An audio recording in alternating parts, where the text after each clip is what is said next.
All right, everyone, here we are. Today is the 21st, 3:35 in the morning. We got the assembly of the input shaft. So, one thing I will note is, ideally you want all your synchro keys in line.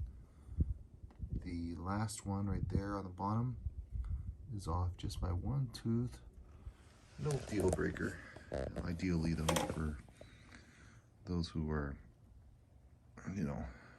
wanting to be very meticulous in symmetry.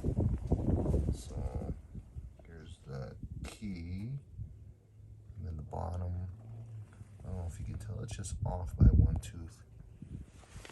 Assembly was a pain in the ass, so I may go back into it tomorrow, I may not, so we'll see.